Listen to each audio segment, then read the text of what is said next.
some guys were throwing grenades at each other.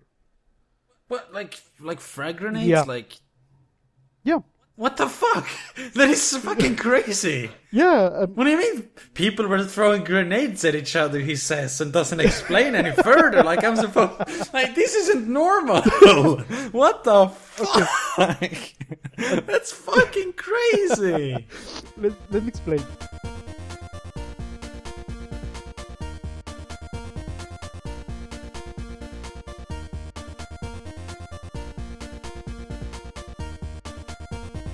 Hello everyone, welcome back to the Dopecast. With me as usual is Sir wait a minute.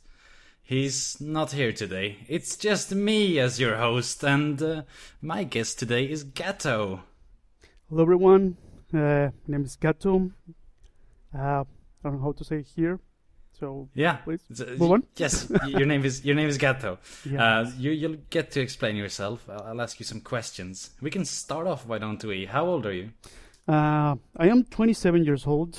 I'm going to be 28 next November, to be exact. All right. Well, it's pretty old, man. Yeah. It's pretty old. So you clearly have quite a bit of an accent. Yes. Where are you from? I am from Tacoland, also known as Sombrero Land, also known as the place that Donald Trump hates.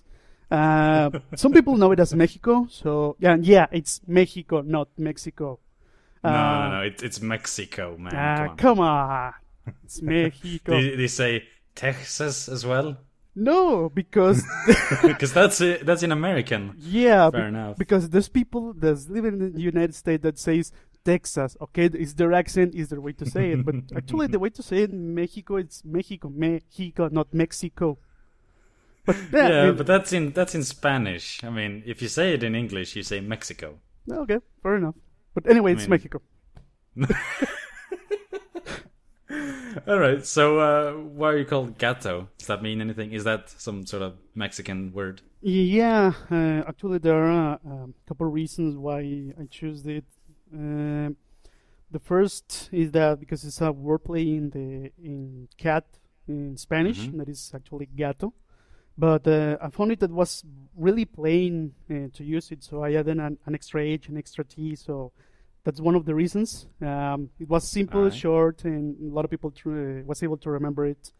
Um, So it's basically like Kath or yeah. something. Yeah, it's Alright. something like that. Fair enough. The second reason is because it was the nickname that had my dad in his old workplace.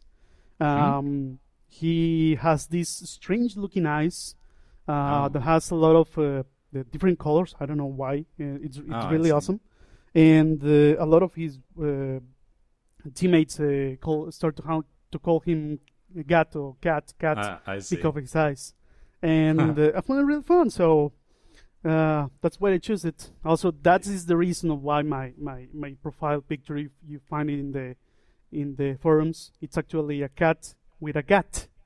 So Yeah, that's what I thought when I saw it. Like Ghatto, it's like I don't know, like a pistol or something. Yeah. Like slang for a gun, a piece. yeah, those are the three reasons why gato. Right. All right. So let's go down the list. How long have you been a part of the Dopelives community? Oh man, about 4.5 years.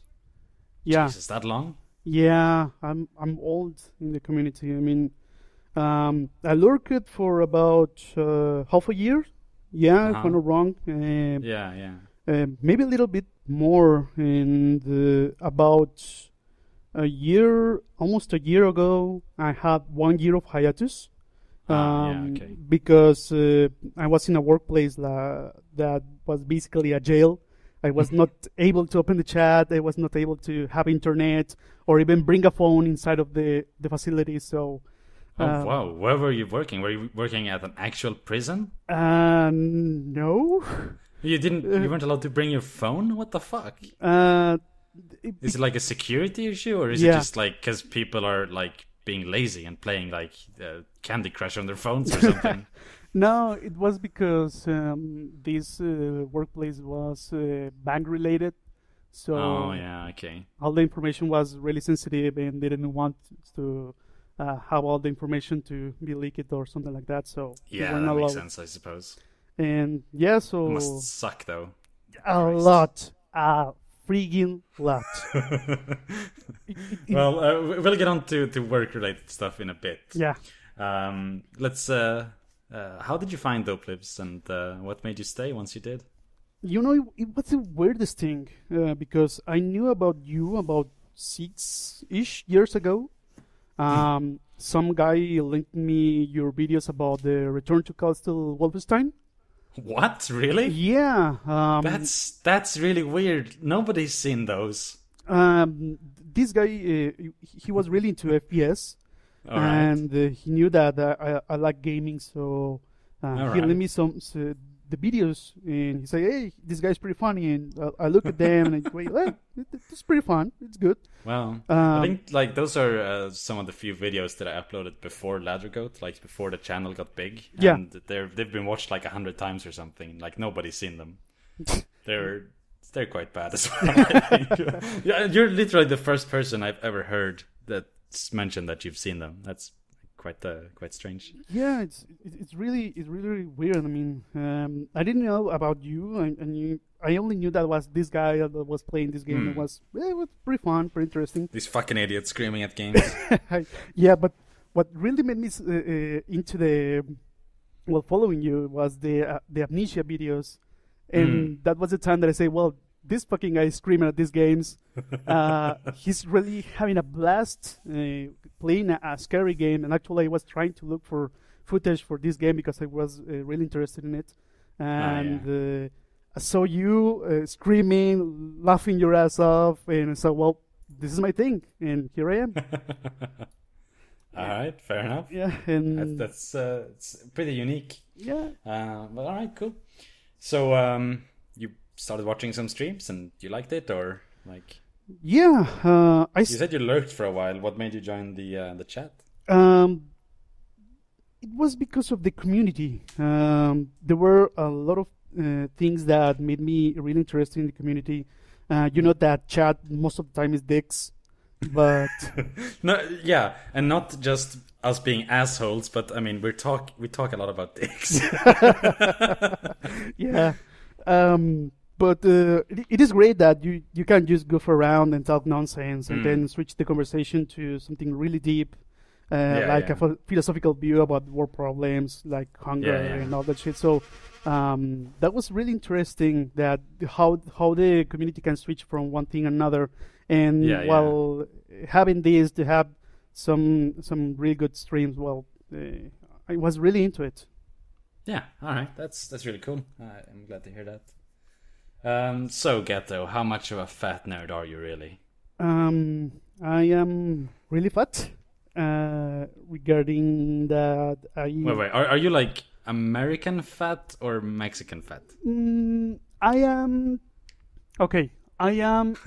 very thin, chubby-ish. Yeah, I'm a chubby bastard. Yeah, I've seen pictures of you. I don't think you're that fat. Like you're not like morbidly obese. No, I mean I'm not very fat. Yeah. That is the question. No, I'm not very fat. Yeah, all right. I am 114 kilograms. Man, people always like interpret this question to be about their actual weight when it really isn't. Like the term fat nerd, it's just about like how, like I don't know, like socially awkward. Like all I do all day is play video games. I don't have a job. I'm a fat nerd. Oh, that no. kind of thing. Oh, in that way. Do you have a girlfriend, or is it a wife? Like I have a wife. You married? Yeah. You married? Yeah, I'm married. It's fucking gross, man. To a girl? Like seriously? A 3D Gross. girl. Yeah, one of those. Christ, she's 3D as well. Wow, Yeah, fuck. 3D, but it's a really good mixture because she likes cosplay, anime, and all this stuff. So it's it's so it's like 2.5D. Exactly. You get... If you squint, you can kind of pretend that she's 2D. Exactly. I have a 2.5D wife. It is the nicest thing. Yeah.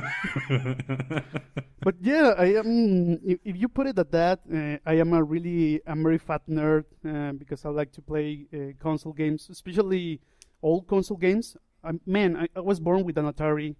I like to play those old games. I actually own some old consoles. I like to fix them and then play them. Alright. I like to play a card game like Magic the Gathering. Really into Right, that. Text-based games, read fiction, write fiction, play some role games. So yeah, I'm a fun nerd in that. Also, doesn't help the fact that I'm an IT guy, so I read about software and developing source. Yeah, and, right. Yeah. Alright, that's cool. Alright, so what is it you do for a living now that you're not working at the banking stuff anymore? I am a senior quality assurance engineer. You're a senor! A senior. Yeah, yes. Senor Ghatto! Yes. Sorry, Senor. you're a senior what? Yeah, I am a yes, senor. Yes, senor. I'm a senior quality assurance. Quality assurance. Yeah. Alright. For a company that makes a CRM or ERP, that is basically the thing that handles the inside and outside of your company, like having budgets and buy assets and handle personnel, all that. So okay, cool. It's a really big company, and what I do there is basically I test their shit and try to make sure that they don't break anything. Basically, I am the kind of person that Ubisoft lacks. Yeah. Yeah, that's fair enough. All right. So wait, like this is like for managing personnel and inventory and that kind of stuff, for like new hires and like for like budgeting and stuff like that, or No, well, what I do is that basically I test the software for that, but it handles everything. I mean, from hire new personnel, handling the payrolls, also the other things that the company needs to buy at the end of the day because they want to refill all their assets and all stuff like that. So right. So it's sort of financial on the financial aspect. Does it do like taxes and stuff like that as well? Not that deep. I don't handle that. I only handle the part that actually moves the gears and everything behind that. I don't do taxes. Right. I don't move money. No, but does the program do you ever test like putting in taxes or whatever? How do you test it actually? Do you just like make up a bunch of fake numbers and put them in, like test to see what breaks? Pretty much. All right. Do you also do like UI testing and stuff like that? I do a lot of kind of testing actually. UI testing, backend testing, performance automation, a lot of things. All right, that's cool. It's really fun. Yeah. Do you like it? I love it. I mean, all right. I found it quite fun because in this kind of work, you try to mess with people and try to break software, and that is fun to make developers cry. Yeah, of course. And I found it really fun because you can go there and hey, this is failing. But it's working. No, it's failing. Fix it. Fix it, you fucking idiot. Exactly. And it's the most fun thing in the world. Yeah, all right. And you get to have your phone with you. Yeah. So I mean, you're often in chat, even watching streams while you're at work, like a lot of the time. Yeah, it's magical. And while I have time, I have a Hearthstone to play in my phone. So, yep. Oh, yeah. It's really good. Life's good, all man. Right. So, do you have any hobbies other than, video games and the stuff you mentioned before, Magic and, all the stuff you mentioned? Hobbies. Do you do any, like, sports or... You mentioned your wife likes to cosplay. Do you cosplay? Do you go to conventions? Yeah, we go to conventions. We don't cosplay that often, but we like to go to conventions. We like to go and see around, see other cosplayers, and watch new animations that coming up. So is that like anime stuff? Yeah. Or also like gaming or? Well, unfortunately, in the city we don't have many gaming gaming related conventions, something like that. What more like city anime. is it? What city in Mexico? It's Nuevo León. That states that it translates to New Lion. All right. Where is that? That doesn't actually tell me anything. Is it like That is near the border, north or actually. south or west or east or No, near the border yeah. to the U.S. or to No, the U.S. What's below Mexico? Panama? It's Guatemala. Guatemala? Oh, Yeah. okay. Is there more than one country, or is there only one country to the south? To the south, it's. I think we have Guatemala. You don't even know. Fucking hell. Yeah, because I mean, there's a lot of people that come from that place. Yeah. We have Guatemala, Belize, and Panama, I believe. I'm not sure. I don't remember. I don't even know. Yeah. Anyways, so yeah, you go to a bunch of cons, Yep. or well, the ones that exist at least. Yep. And All right. Have you ever been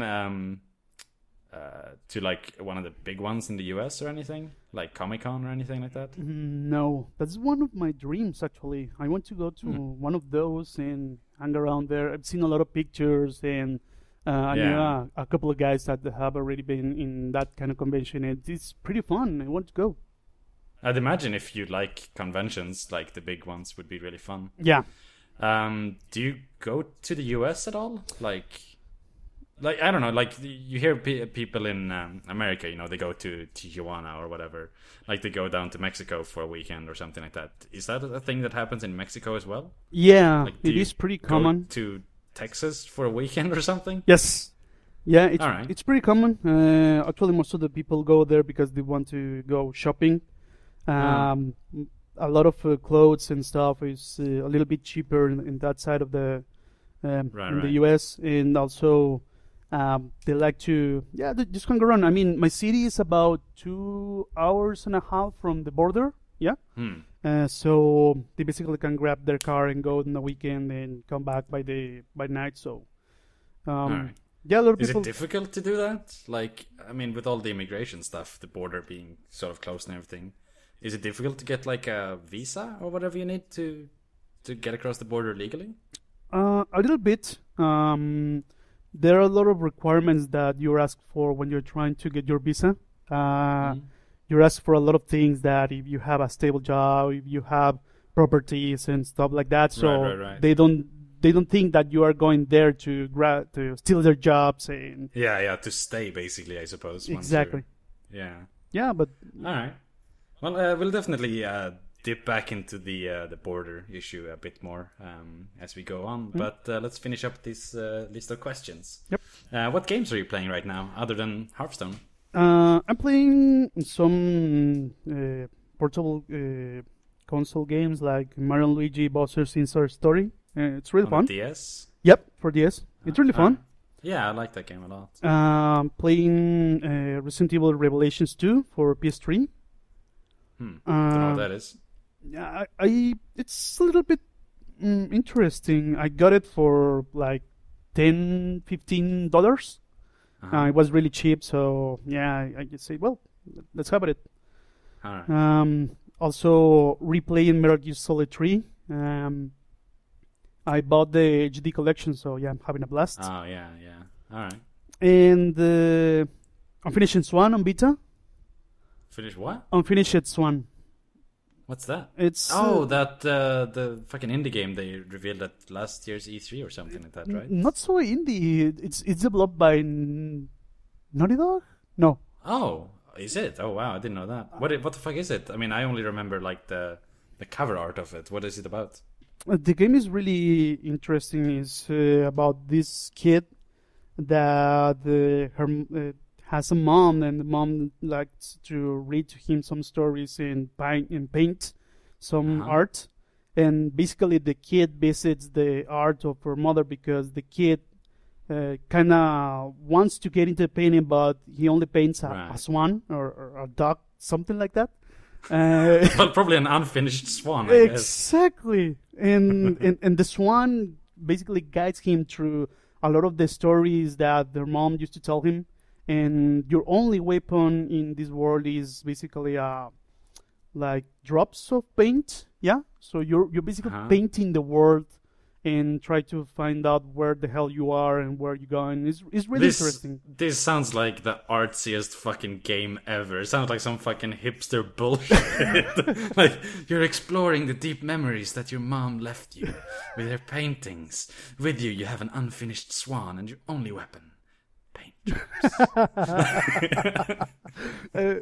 Well, if you look at it, yeah, it is. But yeah, it might be good though. I've never seen any gameplay or anything, so I might have to check that out. it's fun. I mean, it's not that long. I mean, you can finish it in about 2 or 3 hours.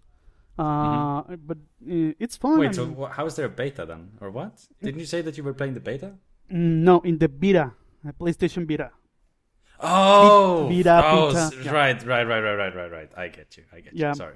Yeah, no problem. Your accent confused me. I thought you said beta. Yeah, I know. That's one of my problems. Yes, señor, my accent is not good. Vámonos, muchachos. Vámonos. I don't even. Right. So for the question of the week, what's your favorite amongst the 7 deadly sins, and why? Oh, jeez.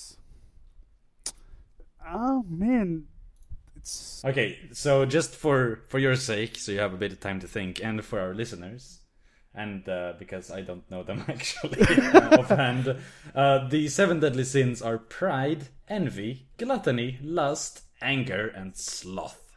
Oh, and greed. Did I say greed? No. Greed is in there as well. Yeah. I'm going to go for gluttony. Because I like food. I like to cook food.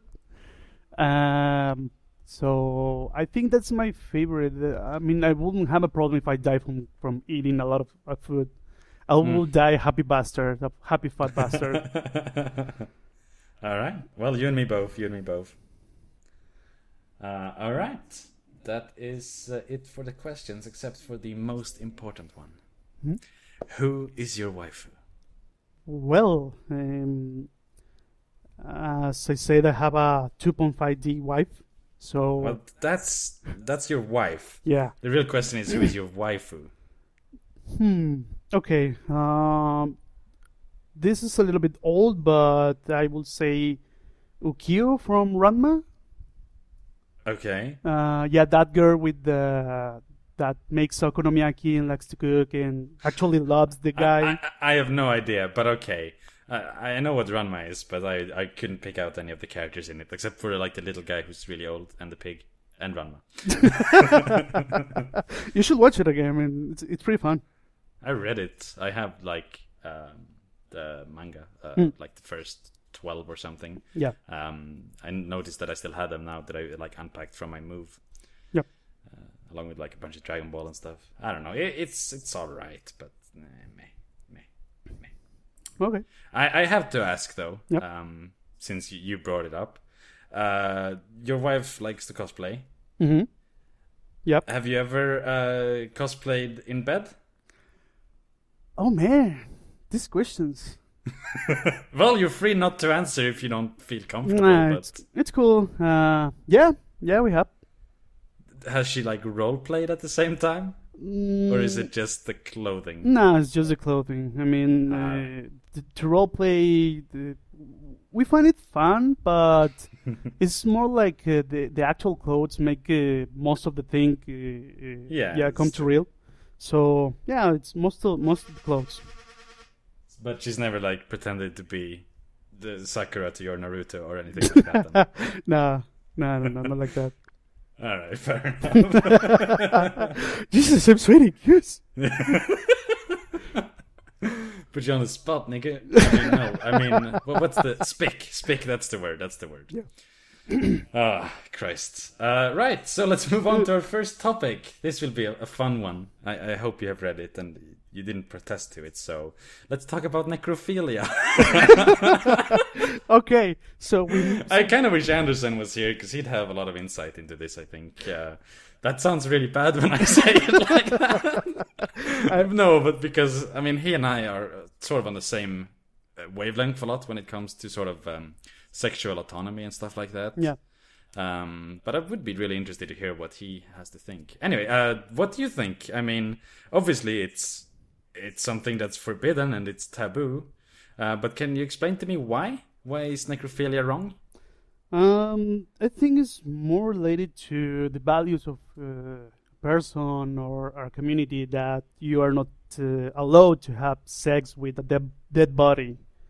Yeah, but why? It's just a dead body, right? I mean, sure, if you're a Christian or something, like if you're religious, Yeah. it makes some sense. But even if you're an atheist, it feels wrong. Like necrophilia feels wrong.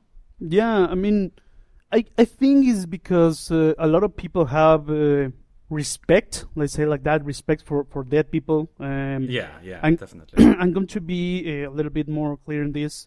Specifically here in Mexico. You're welcome to say Mexico, it's fine. Okay. Specifically here, we try to respect the dead. Mm-hmm. We embrace the dead. We try to not to be... we try to be sad about it and respect it, but we also try to welcome it with funny things. But Don't you have the Festival of the Dead and stuff like that? Yeah, Dia de los Muertos, Day of the Dead. Yeah. And is that like respecting the dead, or how does that work? Is that like for spirits, or? Yeah, it's for both. I mean, the day is related and is because of all the people that has deceased and because of their souls. And so the main belief here is that on that day, that is the second day of November 2, yeah. The souls of the deceased come to this world and hang around their families, and families do put their favorite food or the things that they like while they were alive on things that are called altars.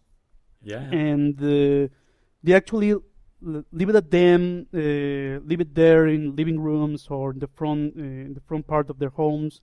And have that kind of celebration in which they are actually believing that their loved ones are coming here and they're hanging with them.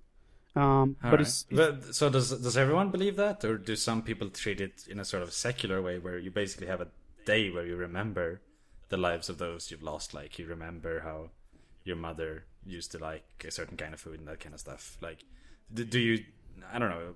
What is that, a religion? Like, but. Like, I suppose you could be atheistic towards it. Like, not everybody believes in the idea of spirits and such. Like, how do they treat it?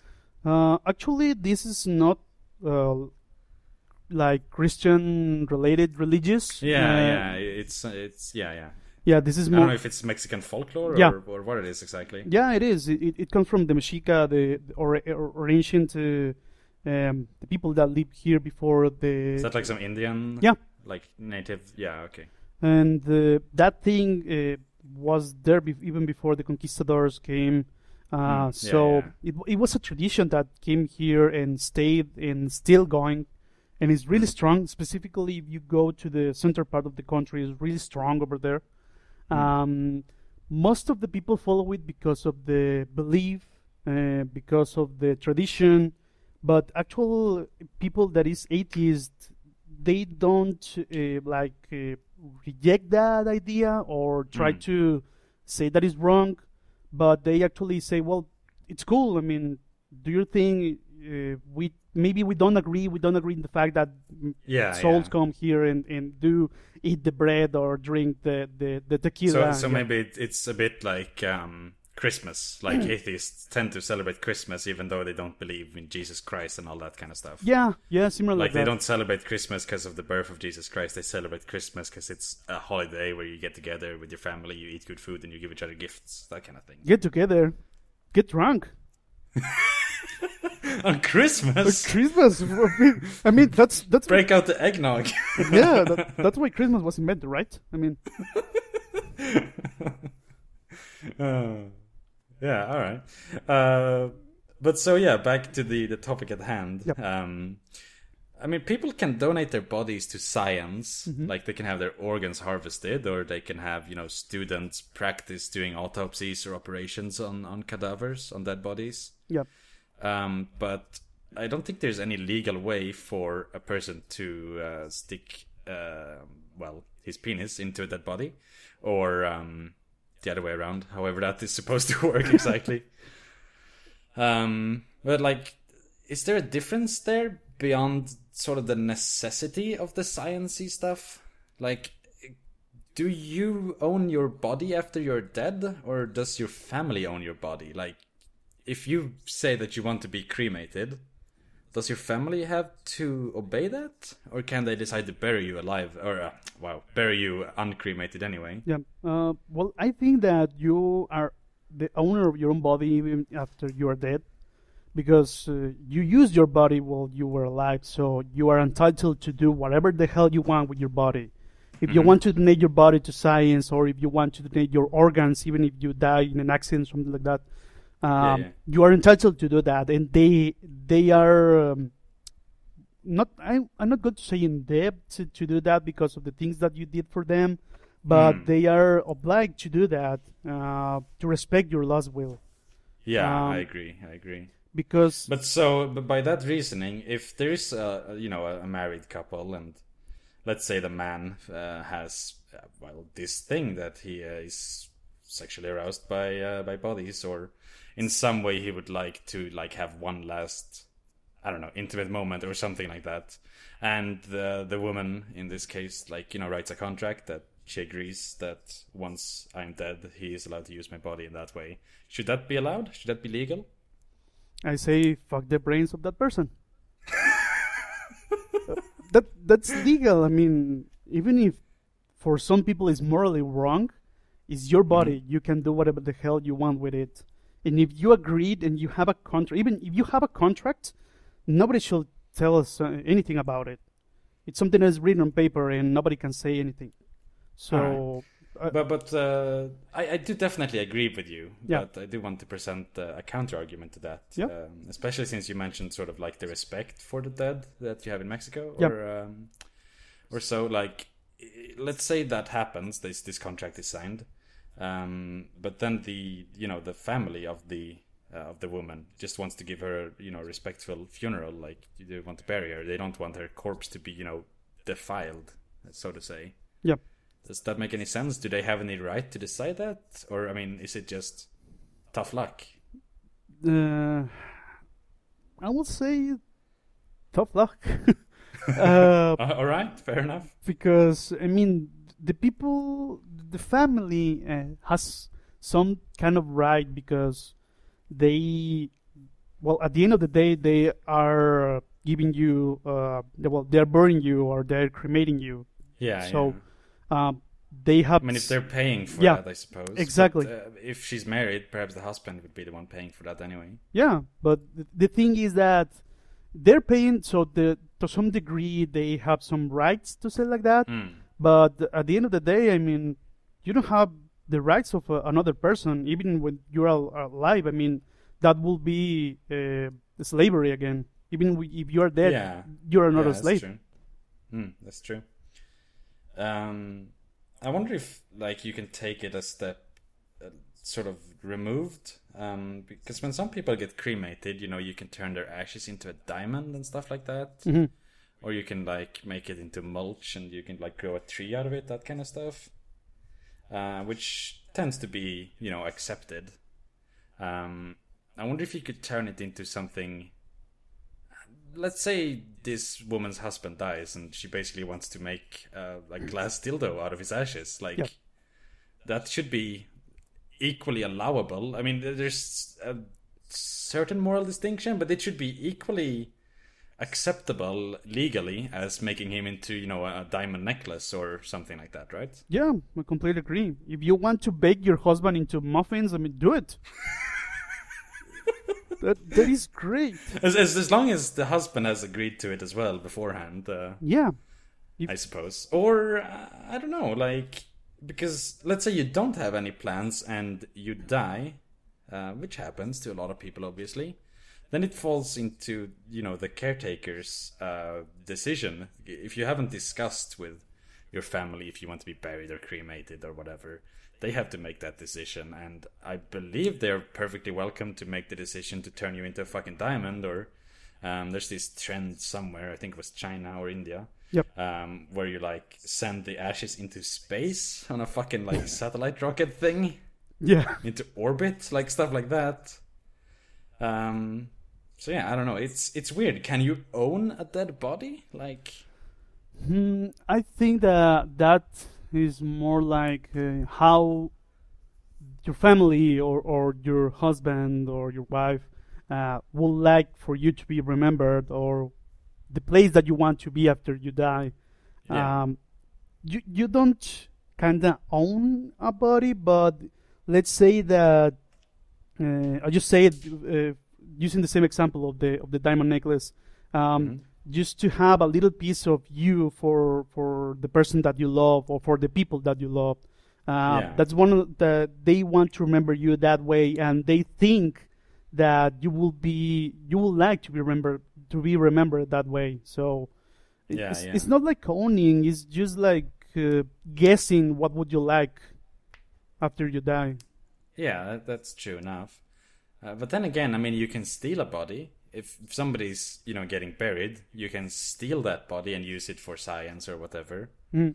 And also, once a body gets old enough, like it's not somebody you know, but somebody you found in a field that died 200 years ago, suddenly you can then own their remains. Like you can have their skulls in your home or at a museum or something like that, and you can sell those remains and stuff like that as well.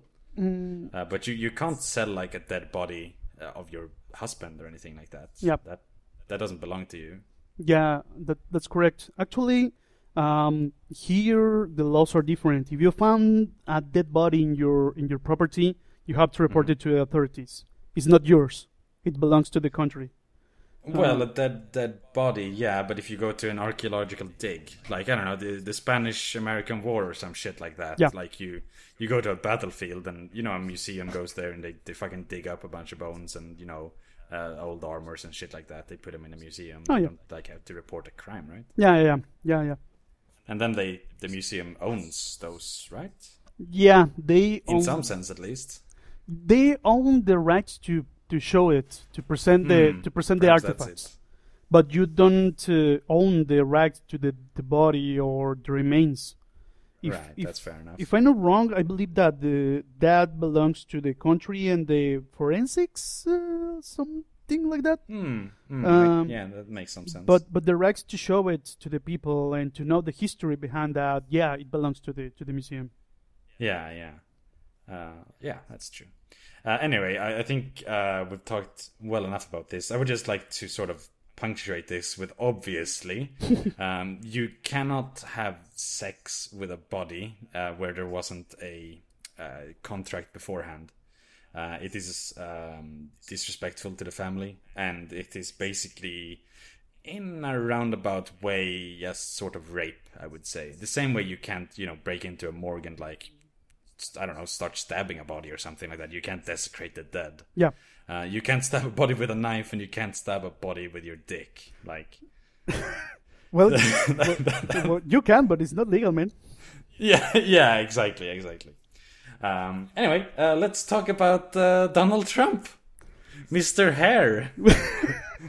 Oh, I think his toupee has like grown a whole body now, and it's appearing on debates and everything. It's crazy. that is not a toupee. That is a hedgehog, man. I mean, have you seen? It's a roadkill. Have you seen that thing? Yeah, it's fucking Well, crazy. if you look at that hair for a minute while he's speaking, the hair just go when he's going to stop. Come on. Yeah, it's crazy.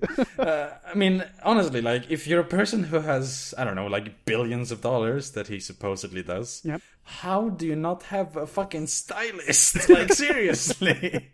How do you allow this shit to happen? Yeah. How do you not have a publicist? Then again, how do you allow shit like saying like all Mexicans are rapists? Mexico is sending their rapists across the borders to ruin America. How do you allow that to happen? I don't know. I mean, we're talking about the guy that has a lot of money, that has his own board game. God damn it. What the fuck was he? Wait, he's got his own board He game? has his own board game. What? Really? Google it. Is it Trump-nopoly? Yes, something like that. It Oh, wow. exists. Wow, I never heard of that. It That exists. sounds fucking crazy. I want to play it now. I've seen it, man. Is it like a an official thing, or is it something like mocking No, him, like a it's parody? it's official. The name of Jesus Christ! the name of it's Trump the game. Really? I'm not shitting. It's real. Wow, wow.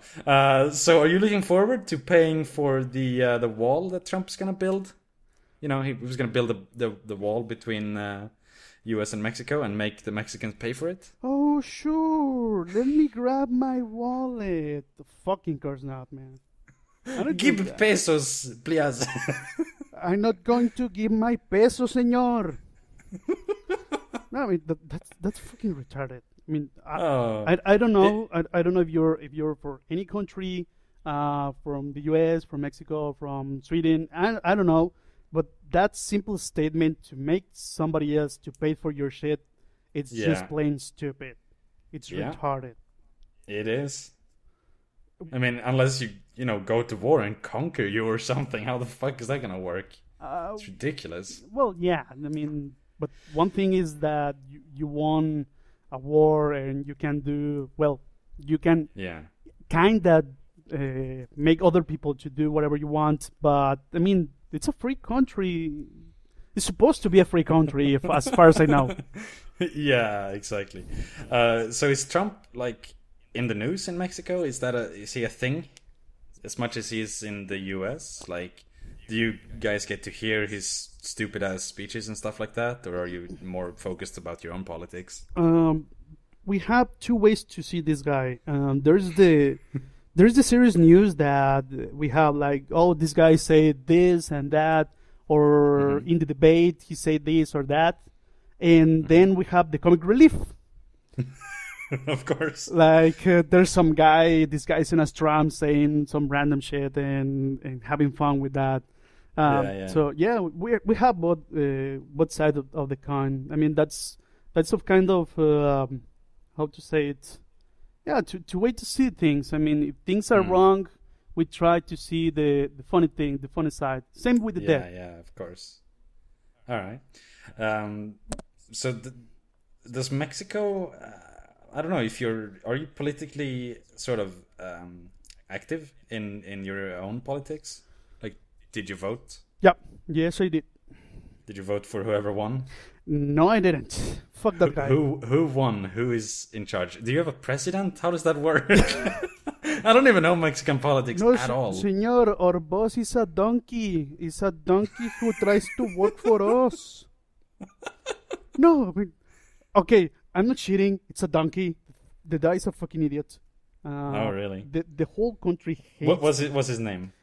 His name is his surname is Pena Nieto. Pena Nieto. Yeah. Jesus Christ. Pena Nieto. That's a Mexican name if I ever heard one. Yeah. So is he a conservative or liberal, or like what's his leaning? Do you know what the word for it would be? Well, how to say it in a good way? He's a fucking idiot. It's a fucking idiot. Okay, the full name of this guy is Enrique Peña Nieto. His name is Enrique. The guy belongs to the right, extreme right. Wow. That is the PRI. These guys have been in power for more than 70 years. Whoa, really? Not shitting. 70 years. Whoa, fucking hell, I didn't know that. So you got like a fucking Putin situation going on over there, or what? Like, yeah, I mean, the president changes over 6 years. I mean, we are changing president after 6 years of their ruling, and then there's another person, but the fucking stupid country always selects the same party. That is the problem. Actually, is there a big opposition party, or are there multiple small ones that oppose him, or how does that work? Like, we have two big opposites. One of them was in the power for the last 12 years. Okay, but not the president? Yeah, or? Yeah, it was the president. Oh, okay, cool. I mean, it was in the power. The PRI was in the power for 70 years. Then a guy from this party, that is the PAN, that translates to bread in English. Yeah, I mean, it has some slogan and all that, but let's shorten out. Right. They won and they made really good things. I mean, a lot of people didn't agree and have their own mixed reactions, but for me, at least for me, it was really good for the country. This guy was good in some way. He has really a lot of presence. He was tall as fuck, and he was really good. Our last president was really good. He was short. His surname is Calderon. He was a really good, in my opinion, he was a really good president. He handled all the dollar situation, the war situation really good. The only thing that was not so good, that a lot of people criticized him, was the war against the narco. But I mean, even with that, the country was okay. People had mixed feelings about him. Most of the people agreed with him. But with this guy, when he got the power about 2 years ago, almost 80%, 90% of the... I'm sorry, I got a message. 90% of the country was mad, was really angry. I mean, there were revolts here and there. There was a lot of problems, and actually, there's still a lot of problems with this president. Nobody likes him. Everybody hates the guts out of this guy. So what the fuck? How did he become president then? Is it the fucking CIA? Setting up another fucking banana republic? I must vote for el presidente. Ay, Dios mío, el presidente. No, the problem was that this guy actually managed to buy the voters. Oh, Jesus. Because there were a lot of... there was a lot of evidence that this guy bought the votes.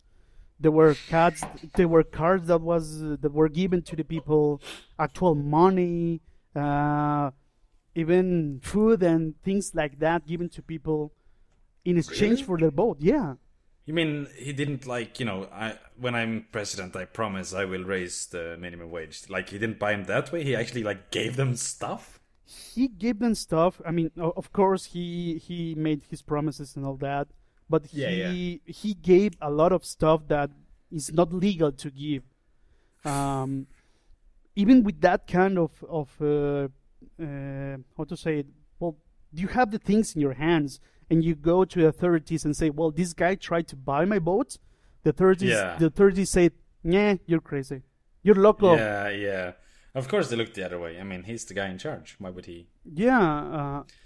I mean, as far as I understand it, corruption is pretty widespread in Mexico. Like, in Mexico. Unfortunately, yes. That is her problem. The corruption is really... It's a really big issue over here. And it has risen in the last 2 years, actually. Since this guy took power, the country has been... Yeah, we're drowning, man. Is it like... if you want the police to help you, you give them a couple of bills under the table kind of thing? Or like, how does it work? Is it like for you, do you have to engage in corruption to get your daily life to work properly? Or is it more for maybe your company, they pay off some tax agency or some shit like that? Or is it more just like the police and sort of enforcement stuff that's corrupted? Or... Like, because I've heard in some countries, like, you go to renew your driver's license. Yeah. And it takes, like, 14 hours or something. Unless you hand over, a $20 bill to the person sitting processing stuff. And then you get jumped to the front of the queue. It's like, does that kind of corruption exist in Mexico? Or is it more broad? Both. That exists and is broad. Yeah, you can pay some money and get stuff quickly, or get the things that you want at the moment. But also there's that kind of corruption that if you are stopped by police? So by police, you're not getting arrested, but you're getting a ticket for speeding or something like that. Yeah, yeah. And you're okay. Well, I got the ticket, and I have a ticket for you, and yeah, try to make a deal. That thing exists. Yeah, yeah. All right. But it's a lot of worse because it goes to the higher levels, management, and also politics is a lot involved in that. In the fact that, I'm going to put a really simple example that is true, totally true. There was an open field that was property of the government. This this open field was not like a forest, but was a reserved area. And so like a park, or was it just like a piece of land? No, just a piece of land. Okay. But it belonged to the government, and they said that nothing was going to be built in that, and they weren't going to plant trees and all that kind of shit. And then about half a year after that, suddenly they started building an airport, only for use for the president. Okay. I mean, well, why? I mean, why do you say that? Why are you doing that? Corruption. That's it. Yeah, there's another way. It's corruption. Yeah, I mean, I assume that a lot of government contracts and such are sort of negotiated under the table, kickbacks and all that kind of stuff. Yeah. Like, I don't know, the person in charge of zoning, like, and then there's, like a company that wants to build something, then they, they give that person a bit of the money they're going to earn, and he makes sure that that company gets that land or whatever. Yeah. Like, or they get that contract, that kind of stuff. Yeah, but the problem is that it's not only related to land here. I mean, it's related to of course. This is an example. People, land, owning different cars, properties, everything. I mean, everything. Yeah, yeah. There must be a real drain on sort of capitalism in a way, like adding all these extra fees in a way, and basically, if you're not corrupt, you're gonna have such a disadvantage that you're probably just gonna disappear. Like if you, I don't know if it applies to all companies, but certain companies, I'm sure it wouldn't be possible to exist without engaging in the corruption, because those people that do just get, like government contracts and stuff like that much easier. Yeah, there's some honest companies, there's some honest people, of course. I mean, of course. Just to state that everybody's corrupt, I mean, yeah, most of the people is corrupt, but to say that everybody is corrupt, it will be a lie.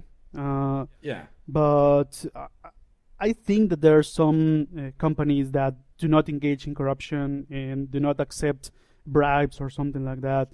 And they manage to do it well, but to be honest, I don't remember any specific example. Yeah, but just imagine you have two car workshops. They're both on the opposite side of like the whatever. There's a road that goes out to them, and then it splits into two roads. And one of those companies, they pay the government or whoever is in charge a little bit of money under the table, and to make sure that their road is perfectly, it's perfectly fine. They fix all the potholes and stuff like that. Whereas the other company, they don't do that. They're honest, and their road is shitty and full of potholes. And then you come driving up that road.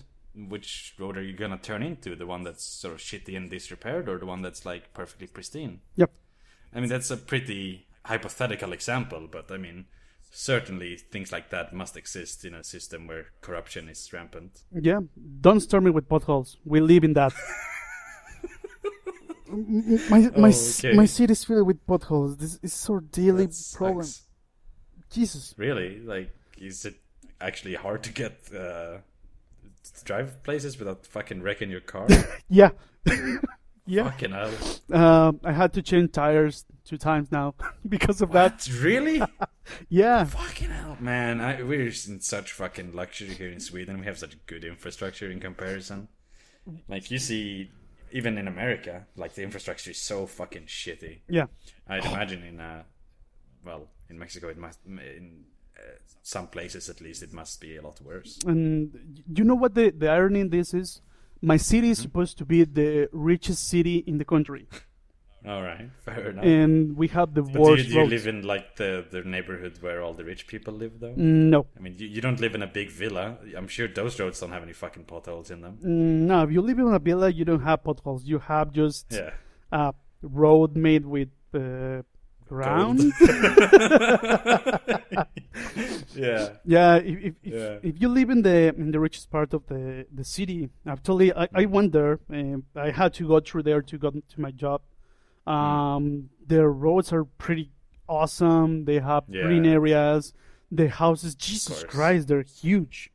And of course, they probably have better schools, and the police there is much more active. It's safer, less crime, etc., etc. That's how it is with all rich areas in all fucking countries, though. Yeah, But I mean, if there is some sort of inherent corruption where there's a bigger monetary interest, of course, it's just going to get worse. yeah, yeah. And the irony in that also is that some of the drug lords also live in that rich area. Oh yeah, of course. Fucking hell. Is that a big thing, by the way? Like these sort of drug kingpins or whatever the fuck, drug lords or whatever you call them.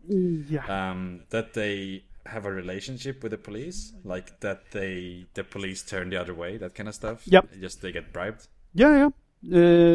But they don't actually approach to one policeman in the street. No, they go. Yeah, to, of course. They not. go to the Yeah. chief of the police. Yeah, they go to the union or whatever. Exactly. Yeah. They go to the chiefs, they go to the big bosses and say, okay, I'm going to do this business. Here's some wonga. Done like that. Some wonga. Oh Christ. I mean, Dinero. Yeah. Well, is that money? Does that just mean money? Yeah, dinero. Ah, okay. Fair enough. It just sounded so funny. Suddenly you're using like the biggest Britishism ever. Here, have some wonga, mate. I'll pop you in the cavern. Fucking hell. Okay, I'm going to say this. I blame... Es un dinero ese. Give me my You played dinero, ese Killing Floor or vato. what? You don't give my dinero, I'm going to break your face, vato. Jesus Christ. Oh man, it's great. It's great. Right, so what were you saying? You played what? Were you gonna say Killing Floor? No. no. I Okay. blame the chat for this. Oh, you blame. Oh, I see. Sorry. I blame the chat for getting Wonga in my head instead of For money. getting Wonga. Uh, All right. So we were talking about Donald Trump a long time ago, and I think the reason I asked you about Mexican politics is basically to ask you if you're into U.S. politics at all. Like, do you follow it? Is it something that is done? Like, do you and Mexico in general care about who becomes the president? Because, I mean, your relationship with the U.S. is pretty strong, obviously. I mean, closely connected. I mean, not positive, but you know. yeah. I am interested. I'm not so into the politics. I'm not so, put in a good way. I like to read about it. I know about it, but if there's something coming up, I get the news 2 or 3 days later. Not at the moment. Yeah. But yeah, I mean, the country is really interested in who is going to be the next president. When Obama came into power, most of the people over here was really happy because all of the things he said he was going to do, and all of the things he actually did during all his presidency, and people actually. You mean like with the Dream Act and stuff like that? Yeah. Like in regards to immigration and. Yeah. right. Regards immigration, regards all the deals that Mexico and USA had. So most of the people was really pleased with this guy and got interested more in the US politics. Mm-hmm. Yeah, makes sense. But so is it currently like, do you guys favor, well, you guys, that sounds so racist. Does your people favor Hillary? Like, do you want another Democrat to win, or is it like, because I mean, mostly all Republicans are very anti-immigration, and if that's a big thing, then I suppose you'd be happier if a Democrat won, or? well, we are we support any kind of candidate that actually doesn't get his head in his own ass and tries to look at. You mean like Donald Trump doesn't? I mean, Yeah. we like any guy who stops for a moment and starts thinking about people in other places, not their own country. And Bernie Sanders, 2016. I mean, any candidate is good as long as it doesn't want to get only USA, only USA, only USA. Fuck everyone else. Yeah, of course.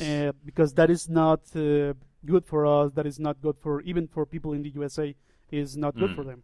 Yeah, of course. So we are not supporting any kind of guy or gal in particular. You speak for the entire Mexico now. Yeah. The Mexican people does not. Yeah. No, go ahead. Sorry. We the Mexicanos don't like that Trump. Jesus, if another Mexican guy is listening to me, he's going to kill me. Yeah, probably, but that's alright. Yeah. I mean, that happens daily anyway, right? Yeah, but yeah, I mean, we don't. That is a fact. We don't support Trump. Nobody supports Trump. And All right. Well, that's obvious. I mean, he's clearly anti-Mexican. Yeah. I mean, he's anti-immigrant. He's, I don't know, like USA number one to the extreme. And he's also silly, and he looks like an idiot. I mean, I'm surprised that the fireworks are not coming from the ass of this guy. Yeah, it's true. Honestly, I think Donald Trump it's fun that he's running for president. He's not going to be the president. There is literally no way. If he does become the president, there's already something wrong with the US. But if they elect Donald Trump, I mean, that's so far above even electing, George W. Bush. He was a fucking idiot. He was a clown, but he wasn't a Donald Trump. Yeah. I honestly think he's unelectable. He might even win the Republican primary and become like their candidate, but then Hillary's just gonna crush him. Yeah, I agree with that. Most of the people that I've heard here, and even my wife is more into politics than I am. She loves Mexican politics and U.S. politics. She knows the things. She is pro Hillary. She said that all the things she said is they are pretty good. They're good for the country, good for people in the U.S. I don't know shit, but if she says so, well, I think that's good. That's fair enough. I'm curious. Do you? I mean, I'm not sure how prevalent it is. It feels like it should be super common, but that's probably just because of the perspective that I have. Yep. Like most of the time when I hear about Mexican people, I hear about immigrants or such. Do you have like family or friends or anything who live in America or have moved into America or anything like that? Is that something that happens a lot? Yeah, I have friends in the U.S. I have family living legally and illegally in the U.S. Illegally? Yeah. Or legally? Both. Oh, okay. Wow. Yeah, and also, unfortunately, I had family that passed away trying to cross the border. Oh, no, really? Yeah. Fucking hell. Someone close to you or like a distant person? I had an uncle that died trying to cross the desert. Wow. Do you know how? Kinda. It's like, did he get shot or was it like he just didn't bring enough water or something? Here's the thing. He was going with the group with another. Okay, I'm not gonna lie here. I don't know how many people. Yeah. But he was going with a group. Yeah. They were trying to cross the desert of Sonora, and in the middle of the road, they were getting. I mean, they were getting run out of water and food. And they actually managed to cross the border. The thing is that, well, the official notification that we got from the U.S. border is that he died of dehydration and he had an infection in the stomach and died because of that. But my aunt said that when she got the body, the government people told her to do not open the casket Oh wow. They said because of the bad smell of the body and that, but I mean, we, as I mentioned before, we respect the dead. We Yeah, yeah. and she opened it, and they were Uh-huh. trying, they were embalming the body and preparing it, and they noticed holes in the body. Oh So Jesus fucking he Christ. actually got shot. So my my official version, at least for me, at least for her, he got shot in the border by Hmm. some guy, some rancher, some ranger. I don't know. I don't know who was. Uh, Is it no, sorry, go ahead, go ahead. uh, but yeah, I mean, the the the the sheriff, the U.S. sheriff, say that he died of the dehydration, but Mm. with holes in the body. I mean, that's not because of the autopsy. The autopsy, you open the body, you have a slice through the entire body. You open the body and see the Yeah, insides. yeah, yeah. There are holes in the body. I mean, Mm. that's bullshit. Yeah, yeah, definitely. I mean, I don't know. It's difficult because there are certainly some ways that a dead body could get holes in it, like a bird or something. Could But obviously, I didn't see anything, so I'll take your word for it. Yeah. That's really disturbing to hear, to be honest. And I mean, you hear about people dying when they cross the border, and also a lot of women get raped and stuff like that. People, what are they called, mules or donkeys or Yeah. something like that? Like they ferry people over, and they really take advantage of the people, basically rob them and rape them and all that kind of shit. We call that people polleros. And what's that? That is Spanish word for people that handles chickens. Oh, okay. So Um, pollo, yeah, yeah, all right. pollo is a chicken. Yeah. Polleros. Yeah, yeah, I see. So So like almost like a shepherd, yeah, but for chickens or something. yeah, something like that. Okay, that's cool. That makes sense. Wow. So were you close to your uncle? I mean, Um, I'm obviously I'm sorry to hear that he's passed away. yeah, It's tragic. yeah. Thanks, but yeah, I was close to him in some way. He lived in another state. I mean, he doesn't live where I live now. Mm. He didn't. I'm sorry. Yeah. He lived in another state. He used to live in another state where, well, my dad came from there, and most of the family came from there. Right. That is actually, I'm going to call it like a ranch or something like that. It's Uh-huh. just like a small town. There's not a lot of people over there. I mean, Right. there's not high poverty or something like that, but it's really difficult to live only by cultivating the land and living by selling your produce. Yeah, yeah, of course. All right. And I mean, they try to cross the border in order to get a better way of living, to earn more money Mm. in an easy way. Um, Yeah, yeah. but yeah, I mean, a lot of family have crossed the border illegally and then get papers over there. Yeah, yeah. Most of the family, most of my uncles from my mother's side, um, they managed to cross the border. All of them are alive. I believe there are seven brothers Uh-huh. living there. Wow. Only two of them do not have papers. Oh, wow, okay. But the rest of them do have it.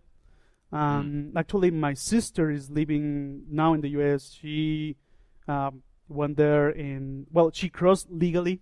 Uh-huh. She is getting married with a guy that is actually from Mexico, but he got papers due to the Obama program.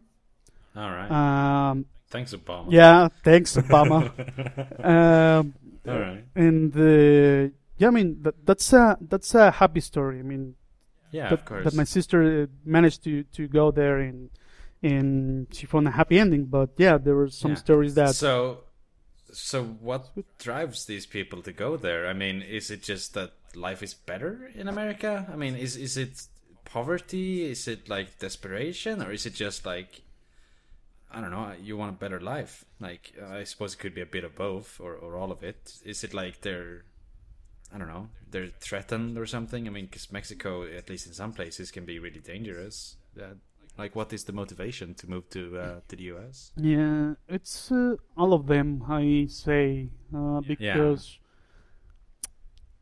some areas in this country are with extreme poverty, and you're trying to find a better way of living, and to bring the money for your family.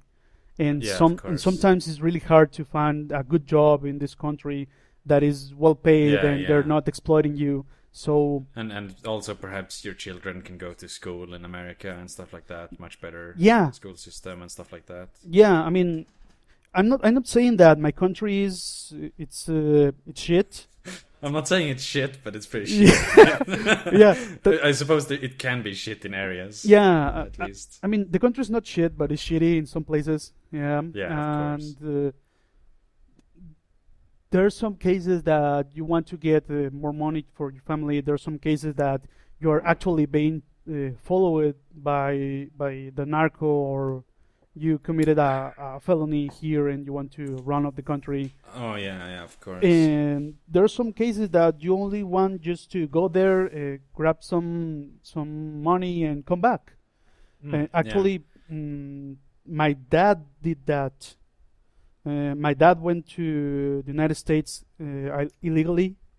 He worked there for about 5 years. And doing what? He worked in the field. He was picking up agriculture. Yeah, he was picking up cherries, tomatoes, and stuff like that. That's pretty common, I hear. Yeah. Basically, the agricultural industry in the South would just collapse if they couldn't employ illegal aliens. Yep. Or illegal immigrants, or whatever the fucking politically correct term is. So he came back with money then, and like had a little nest egg. A little bit, because he was deported. What? What did you say? He was deported. Oh, I thought he said he was aborted. Like, what does that mean? Jesus Christ! What? All right, so like the ICE, is that what it's called? Whatever, the immigration got him somehow. Yeah, he was caught. He was caught by the immigration, and wow, fuck. He had luck because he was with a big group of people in a bus. The immigration came and say, "Well, you Mexicans are going back to your country," and basically, and they put all of them in a plane. Actually, they had the decency of put everyone in a plane. And then he came back. Unfortunately, they take most of his money. That is that's the sad part. But well, at least he's alive. That's true. So I mean, I have to ask because it feels like the thing to do. Yep. You're pretty comfortable in Mexico, I suppose. You have a good job. You're a IT tech person.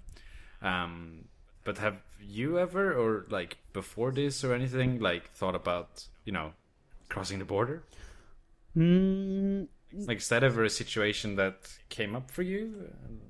Well, to cross the border, being illegal, no, because I saw my family doing that, and it was a really hard thing to do. Not actually crossing the border, going through the desert or crossing the river, but actually living away from your family, start everything from scratch is really hard. But my dad, and I'm really thankful for that. My dad always worked really hard for me to not doing that. So I can live here without having any worries, and I'm going to be eternally grateful for that. But yeah, I considered before moving to the US or any other country because of the money. Yeah, because of the money, because of better chances for me and family with my wife. But not illegally, by legally being invited for a job. I mean, of course, you can emigrate somewhere. It doesn't even need to be the US. You could, go to Scandinavia or Spain or whatever. Or Sweden. Scandinavia. Yeah. Yeah. So is that something that's maybe in the future, do you think? Or have you sort of settled now in Mexico? Repeat after me. Mexico. Mexico. Yeah, you get it right. The second, the hard Mexico is confusing me because it's supposed to be like Mexico. Whatever. So do you think that's ever gonna happen? Like, I don't know. Is it maybe or is it absolutely not? Or is it I would like to? Like, where are you on the spectrum? I am in. I'm open for it. I mean, I'm not saying I won't do that because I mean I accept that there are better opportunities out there, not only to earn money but also to grab knowledge in that. Yeah. Grab knowledge. That just sounds so Mexican. It's not like learn. It's no. I'm gonna grab the knowledge. Take it back to Mexico. I'm going to steal your knowledge. Yes. Yeah, exactly. Eat your brain, gain your knowledge. But yeah, I mean, I'm open for that. I receive a couple job offers for living in the U.S. and I mean, I'm open to move over there. I could do that, but for now, I'm happy living here. I mean, it's not the perfect country. It's not the perfect environment to be. Come maybe on, the streets have potholes and shit. Yeah, but you don't have any kids, right? No, thank God. Is that maybe? Thank God. Oh, really? No, I'm kidding. But so do you think you'd ever have any, or? Probably we may have one in the future, but not now. All right, because I'd be thinking that perhaps once you have a kid or you're planning to get a kid, maybe then moving somewhere else is a more pressing matter, because then you'll raise the kid in a different, perhaps better situation than you were raised in and all that. Yeah. I don't know. Perhaps things, they could work themselves out at least somewhat in Mexico before then. Sorry, Mexico. Mexico. Just call it whatever you want. I mean, I'm okay with that.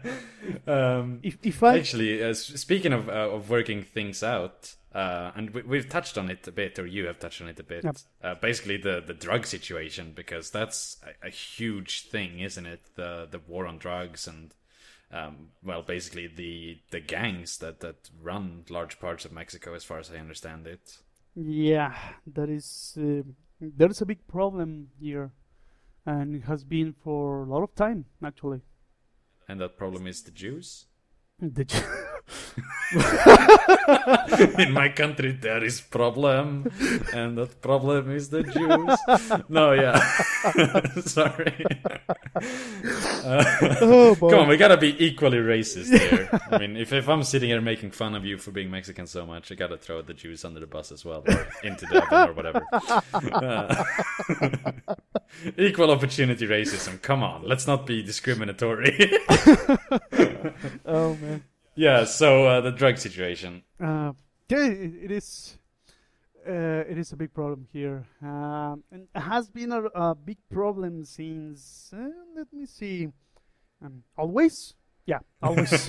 Yeah, because we are a bridge between Colombia and South America and the USA. So we're basically a central point in which all of the drugs have to go through to get to the US. Yeah. I mean, drugs are cultivated here. Yeah, there are a lot of drug cartels. There have been a lot of fights over here. It's been a huge mess. I mean, there were some times that I turned on the TV, and and I was doing my things. I mean, preparing for going to my job, and there were times that I wasn't sure if I wasn't listening to a news related to some fight between the drug cartel, or it was an advance for the next Mad Max movie. Oh wow, yeah, all right. Because I mean, things were really, really bad over here. There were gunfire, there were shots, there were people being executed, beheaded, and kidnapped and all sorts of things. Yeah. There was a mess, and things started to heat up. Actually, about let me think, 2010 to around 2009. Yeah, 2009 things were pretty bad because the actual president then decided to start the war on drugs. Oh, Christ. Yeah. And basically he said, well, we're fed up with your shit. We're going to aim our cannons on you, and we're going to try to get rid of all the drugs and all the drug cartels in the country. And we're gonna start a fucking war. Yeah. And both sides are gonna fight each other. Yeah. Pretty much. And I mean, there were a lot of times that we were living peacefully and walking on the streets and everything was cool. Yeah, of course. And then suddenly it will be like if somebody just put I don't know, some crazy shit, and then you start... like a match in a powder keg or something like that, you mean? Yeah. Or... Yeah, because you were... Like suddenly the situation just exploded? Yeah.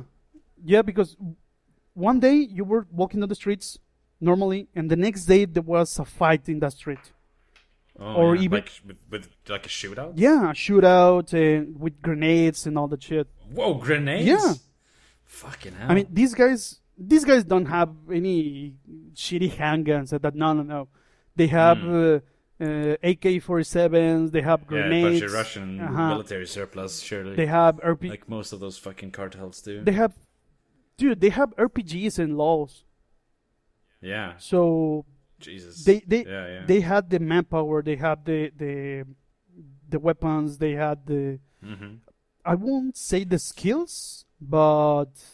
Well, yeah, I mean, they're not quite paramilitary, right? It's almost like a paramilitary organization, but they're not like a militia, really, right? They're just a really well-equipped criminal gang, right? Yeah. Like, they don't have, like, armored personnel carriers and shit like that, and helicopters or fighter pilots or anything like that. I mean, that's a bit over the top, right? Yeah. Okay, let me start by explaining something. The drug cartels started. Some of them started by people that were deserting from the Mexican military. Oh, really? Yeah. Wow. Okay. Specifically, the most important one that were the Zetas. That is basically saying Z in Spanish. Zeta. Oh yeah, okay. So is that like a unit, or is that a grade or something? No, a unit. Okay. They were a unit from one of the cartels. They were basically the hitmans that they got. Yeah, okay. So like Black Ops almost or something like that. Yeah. They conducted the big operations. They went and killed people. They conducted the genocide. Man, Jesus Christ. Yeah. Let's say that they did their job, and suddenly when the war started, these guys decided to make their own cartel. And the other cartels, there were a lot of cartels here in Mexico: the Gulf cartel, the Almada cartel, many of them. They said, well, we are not going to give you or portion of the land or part of the cake, so we're going to finish you. And and it was the war on drugs from the government. There were these guys. There were of course. And everything became a boiling. Everything was really hot in here. Yeah. And the drug situation had a lot of impact, not only for us, for our city or for our country, but also people outside of our borders were having news related to it, like saying that I mean, I remember, I think it was 2012, my brother and his wife were going to Mexico on vacation, like like a stay at a hotel with pool and like a nice vacation like that. Yeah. And like I remember my family being like, "Oh, are you sure Mexico right now?" Because everything we saw in the newspapers was, like fucking these people beheaded, this class of school people have been kidnapped and they're held for ransom, and like it was all just fucking crazy violence day after day that you heard from Mexico. Yeah. I mean, I'm going to say that some of these notes were exaggerated. But yeah. some of them were true. Yeah. There was actually one of those notes. I don't know if it came worldwide. As far as I know, if it did, it happened in my city. That was an attack that they made to a casino. Oh yeah. In 2011. Mm-hmm. There was people playing inside of this casino. They were gambling, that and all that shit. Yeah. I mean, they weren't hurting anybody. And suddenly, some guys came in.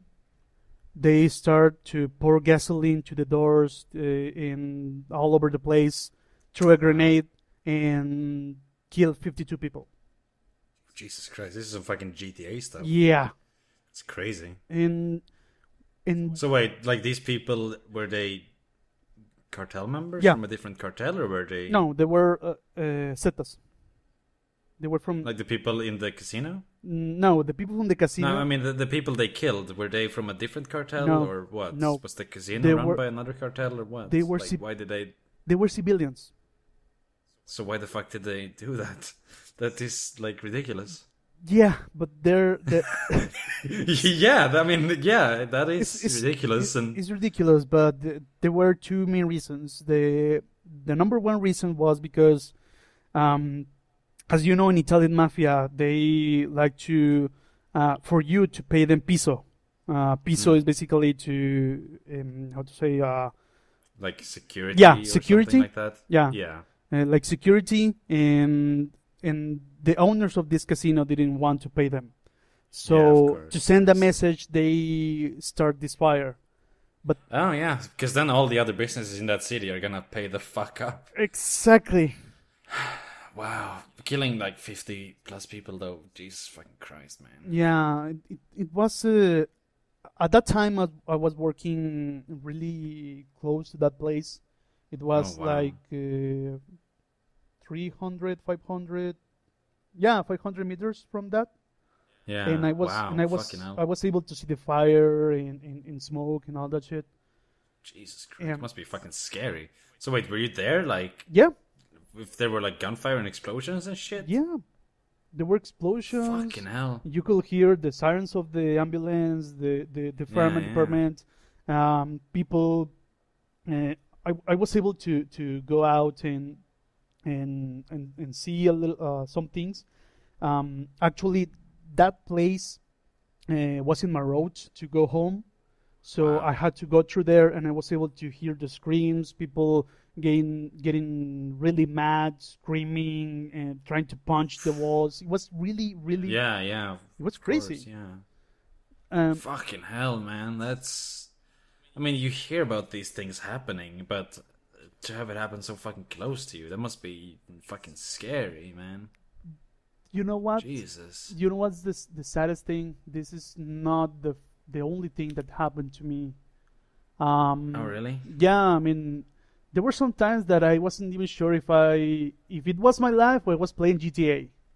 Wow. Yeah, what the fuck? Because I remember one time that I was driving home. I'm not sure if it was after that or before that. I don't remember. Yeah, it doesn't matter. But I was driving home in my car, minding my own business, and then I saw in the mirror two trucks going high speed, and I saw some lights, heard some bangs. I rolled down my window, and there were these two big trucks firing at each other with high power weapons. What? Yeah, and What the fuck? and they were almost at my same pace, so it was like a car of difference between me and them. Jesus fucking Christ. And What did you do? step on the gas. Yeah, did you speed the fuck up and get the fuck out of there? Yeah. Fucking hell. The problem. So you mean those were two cartels like fighting each other? Yeah, That's fucking crazy. yeah. What I did was that the problem for me was it was in how to say it. I was not able to go to the left or right because I was in the middle, in the middle of the road, and these Right. guys were in the left side and the right side. I was not able to move to anywhere, so Right. Right. Right. I stepped on the gas, tried to move as far away as I can, Yeah. and found a place. I parked there, turned my car off, and hide there. The cars were just speeding and shooting each other, and I lost sight of them. And then I went home, and fortunately for me, my car didn't suffer any damage. Yeah. Jesus Christ. I mean, you could have been shot quite easily, just a stray fucking bullet. Yeah, God, man, that really does sound like something out of a fucking video game or something like GTA or Mad Max or something. That is fucking crazy. yeah. And when I wasn't married yet, near the home of my wife, some Then girlfriend or yeah, my girlfriend, my then girlfriend, yeah. some guys were throwing grenades at each other. What, like frag grenades? Yeah. Like, Yeah, what the fuck? That is fucking crazy. yeah. What do you mean? People were throwing grenades at each other, he says, and doesn't explain any further. Like, I'm supposed... Like, this isn't normal. What the fuck? That's fucking crazy. Let me explain. Yeah, My, please do. my wife, well, my then girlfriend, lived in front of a big avenue, and suddenly they closed the road. The drug cartels closed the road. This was really normal back then. Uh-huh. That had Okay. that had blockages or closed roads. Right. They closed the road, start shooting each other, throwing grenades. For her luck, none of the grenades actually hit any house or something like that. Right. They did massive damage to the road, Yeah. and That's where all the potholes come from. well, yeah, in some way. So, yeah, all right. So, like, when this kind of thing happens, what does the government do? Like, does the fucking military arrive 10 seconds later? Because that's what would have happened fucking here. Like, we would have gone into full fucking panic mode. We would have, fucking circled the jets around that fucking place. If people are using fucking grenades and shit, like warfare weapons, Yeah. that is... Like, is there a police response? Like, is there a fucking SWAT team that comes in and tries to fucking, I don't know, kill them or arrest them or something? Or is it just like, oh, okay, and then, the winners drive off and the losers just lie there dead on the road? Like, what the fuck? No, actually, we had the military going here for while that thing was on. And for that moment, regarding that fight with grenades, I believe the military came in 2 or 3 minutes. Somebody wow. somebody reported the fight, and then Yeah. and the military came, and these guys moved, and they were in pursuit of these guys, and I don't know what happened with them. But what happened after that was the most amazing thing. One of the grenades, a leaf grenade, was in the middle of the road. And not exploded? No, Fucking hell. I mean, This is some fucking, I don't know. This is some crazy fucking shit you hear about, like, World War II or something. Fucking hell, man. the grenade was there. It had the safety pin and all that, but it wasn't. And then, like, a little kid runs out and grabs it. Like, that's what I expect to hear next. Like, no, put it down! And then the kid, like, pulls the pin and fucking blows himself up. Well, we are going to need another Timmy. Yeah, Jesus, man. This is like some, like, dark comedy or something. It's crazy. So what happened to that, like, the grenade? Was it taken care of? Actually, a kid found it. No, really? Yeah. Fuck off! Fuck off! Now I feel really sad for making that joke. That's not appropriate at all. Okay, but it has a happy ending, so don't worry. Thank God. The kid found the grenade, and he thought it was a toy, brought it home. His mom saw the grenade and reported immediately to the police. The cops came, took the grenade and took it away. Yeah. But Yeah. fortunately, it never exploded.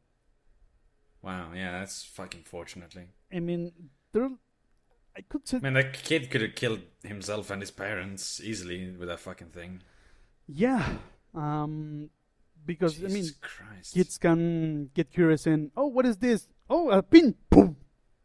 Yeah, exactly. Or the mom panics when she sees it, pulls it out of his hand quickly and he's holding onto the pin. Yeah, Some shit like that. yeah. I mean, I don't know if it was the kind of grenade where you have to like press the handle down, etc. But still, yeah, that's yeah, shit can happen. yeah, and things like that happen every day. I mean, there were every day. Is that still going on, or was that like for a few years? Like, is there still fucking cartels fighting each other on the fucking streets? Not anymore in the city. Things. How did it stop? Like, what changed? Well, our local mayor is an idiot. I love the way you say that. All right. Yeah, he comes from the same party as our actual president, so Oh yeah, of course. he's an idiot, and he was resilient to bring the army when things start to heat up. Right. When the You think he's paid off? uh Is it hard to tell? Like, well, here's the thing. I suppose it doesn't matter really, but Here's the thing. At first, he was resilient to bring the army. He was confident in the police and that. But man, after they start to bring AK-47s and grenades, actual people said, "Dude, shut the fuck up. Bring the army. We need them." Yeah, fucking hell. And bring the National Guard or whatever. Fucking hell. And then after, if I'm not wrong, I believe almost a year after, he said, "Okay, bring the army." Oh, fuck. And then the army came here and they joined the police to make patrols and all that kind of stuff. Right. And there were, how to put it this way, there were three... Did you have curfews and stuff like that in place? No. Like checkpoints and stuff? Or what? Checkpoints, yeah. Yeah, a lot of checkpoints. Curfew, no. All right. But there were patrols that there was a truck and there was being followed by other 2 or 3 trucks with police and army guys. Right. And and they were trying to mitigate that the people from the cartels going freely through the city. Right. Yeah, of course. But things stopped gradually. I mean, it was not like the army came in and things stopped. No, there were a lot of fights with the army. A lot of fights. You cannot believe how many. With the same situation, I've been involved in a couple of times. Like I'm driving here, and then suddenly in the radio you hear, "Okay, there's a shootout in this street and that street. Okay, that is my way home. I better go somewhere else." Fucking hell. So is there is there a culture of like the game in amongst cartels? It doesn't sound like it in the whole fucking casino thing, but at least sort of the old school impression of many American mafia and gangs and such is that you basically try not to target civilians. You basically only target other criminal gangs or the police.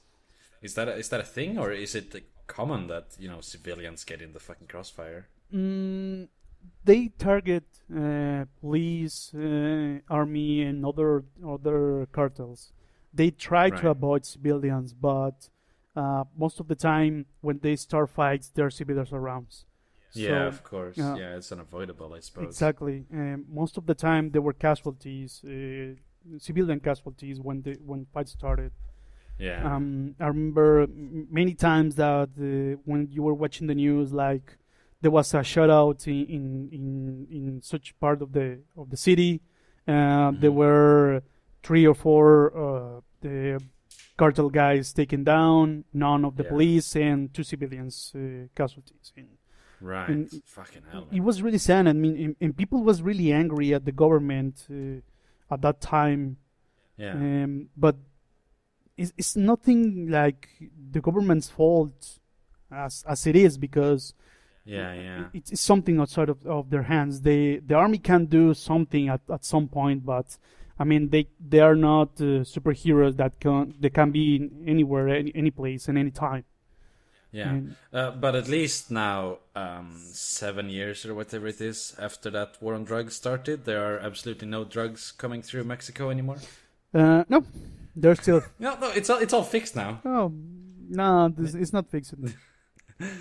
Obviously, I'm kidding. I mean, the situation hasn't really improved. No, in that way. I mean, the war as it is actually calmed down. Yeah. The city has become a little bit more peacefully. Yeah, there's some times that you can hear like this guy was executed or one policeman or something like that, but it's not like it was some years ago. There's still some states in the country like Chihuahua and Wait, is that a state called Chihuahua? yeah, it's not just the dog. That's funny. No, sorry. Yeah. So like Chihuahua and It's Chihuahua. some other states where it's still really shitty, or yeah, Chihuahua, where it's Michoacan. still active. Yeah, they're still active, and most of the fights still focus on those areas. Right. Most of the country is in I'm not going to say calm state, but it's Calmer, maybe. Yeah, it's calmer. Maybe it's sort of a middle period, though. Who knows? Maybe it's gonna heat up again at some point. Yeah, Maybe people are regrouping. Maybe there's some internal struggle in the cartels, and then eventually it's just all gonna fucking blow up again. yeah. Some people say that the fight started because when the war on drugs started, the government was able to capture or kill the heads of the drug cartels. Oh yeah. And then there was a struggle for power. exactly. Yeah, that's how it always is. That's like the whole situation with ISIS in the Middle East. Yeah. Like, because it's like a splintering of the fucking power there. Like, ISIS is run by Saddam Hussein's old generals and that kind of stuff. Mm-hmm. So when they lost their ability to be in that army, like, they needed to find power elsewhere, and there's a struggle. That's just crazy. I have a few more questions. Yep. We should probably be wrapping up at some point. No, we have another 20 minutes or so, actually. But I'm really curious. What's the gun situation like in Mexico? Like, do you own a gun? Is it legal for you to own a gun? Do you have like the equivalent of the Second Amendment? No. Isn't to own a gun in Mexico is illegal. Completely? Not completely. If you live in a rural area, it's not illegal to have something like a revolver or 9mm is illegal. I mean, like a rifle? Yeah, like a single action rifle or whatever the fuck. Yeah. Lever action, I mean, or whatever the fuck they're called. Yeah. What, to shoot wolves or in cougars and stuff, or are they for protecting your farm, your ranch? Yeah, just for protection. I mean, Right. they're not big rounds. They're not high caliber guns. Yeah, I suppose. Yeah, you can have that, and that's legal. But Right. if you move to the city, it's completely illegal to own a gun, any kind of gun. Okay. Because when I hear you talk about fucking like 500 meters away from my job, there's these people like throwing grenades at each other and all of this shit. Like, if I've ever heard a better situation or a better argument for getting a fucking gun, like when there's cartel members like fucking shooting people, and like did you never feel like you wanted to be able to protect yourself or like protect your wife now that you live together? Like, is there, do you not think there might be a reason for you to have a personal firearm for defense? Well, there were times that I thought that, but then what I think about it is that if you start getting guns in your home, yeah, you can protect yourself, you can protect your family, but or you can shoot your own family. That's the problem. You can have accidents, you can start shooting your people, you can start shooting your friends, your family, and that is wrong. Yeah, definitely. I mean, I don't think that's a solution. Personally, I don't think that is a solution. I think that having guns in your home is mad dangerous. But Definitely. I mean, anybody can do whatever the hell they want. Yeah. Yeah, I can definitely see that. And I suppose that if there's basically this vigilante justice kind of thing going on where you're defending yourself with guns, then people are basically gonna start shooting each other on accident. Like, if you're carrying around a gun, how do I know that you're not cartel? Like, if you walk into my store and you have a revolver on your belt, like, I might shoot you just because I think you might shoot me, you know? Yeah. Actually, there are programs in the country to exchange weapons for food coupons or actual For what? for food coupons or money. Oh, food coupons. Yeah. Right. Yeah. Or actual like food stamps. Yeah, food stamps or actual money or toys for children. Right, yeah. Guns for food kind of programs. Yeah. Are pretty great. Trying to disarm basically poor areas. Yeah. What else was I going to ask you about? Oh yes, how do you stand on basically the illegality of drugs? Do you think that legalizing drugs, I suppose, especially in the U.S., would have a positive effect on the drug situation in Mexico? Do you think that if, you know, cocaine and heroin and marijuana and all that kind of shit that comes through Mexico, if that's legal in the U.S., is there still the incentive for the cartels to sort of smuggle it? Or will the cartels sort of just... either will they die out or will they find a new revenue stream? Like, will they turn to, I don't know, pimping or human trafficking or something like that? No, they're going to... If they do that, they're going to focus on another country. I mean, they're not going to stop their modus operandi, their living. Yeah. So if the U.S. start to make drugs legal, they're... So do you think they'll ship drugs to the UK and to Canada and to the Europe? Actually, I don't know if you heard, but there were some Mexican drug people that were captured in Ukraine or Russia. Yeah. I don't know. Yeah, that's probably right. And I mean, they're going to focus on other countries because that's their way of living. They're not going to switch that from other thing because the revenue is so high that they're not going to leave that. Yeah, that's true. And my position in legalization or to use drugs, I mean, if you want to use drug, well, if you're not affecting anybody else, do it. It's your body, it's your decision, it's your wealth. Have fun. Yeah. Get yourself. I totally agree with that position. Yep. And you've said it like a few times already. Like, it's your body. Do whatever the fuck you want with it. Yep. Which I basically agree with. But I strongly support legalizing all drugs, especially in America. Yep. Because even in America itself, the drug war is just a negative. Like, there is nothing positive coming after that shit. Putting so many people in jail for selling drugs and all the criminality that comes along with it. Like, it's crazy. Yeah, I mean, I totally agree with that. I agree in the fact that drugs must be legalized in some point.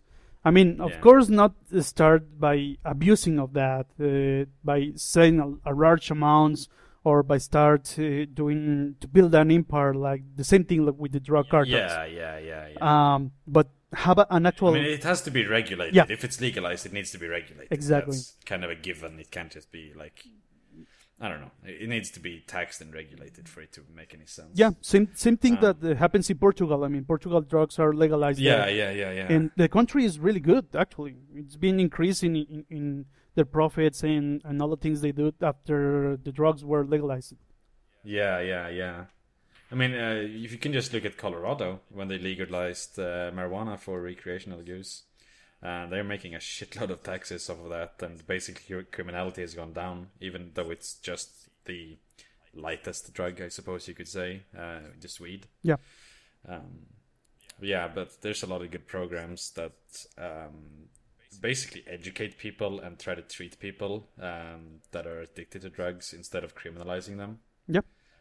There's I think it was in Denmark, if you're addicted to heroin, you can basically go to a clinic where you get heroin. Like, they fill you up with heroin, They give you a shot of heroin. Just because that way they know that you're in a safe place. You're not going out committing any crimes for it. Like you don't have to steal money to get your heroin, and you're using a clean needle and all that kind of stuff. You're not taking an overdose. I mean, that's kind of a controversial program, I suppose, but things like it and similar ideas, I think, are super smart. Basically, treat people who are addicted to drugs as sick instead of as evil, you know? Yeah, I completely agree with that.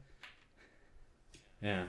What else did I want? Oh, yes, I wanted to talk a little bit about law enforcement in Mexico. Like, how do you even remotely become a cop in that situation? Like, how... You must be a crazy person, right, to become a police officer? A little bit, yeah.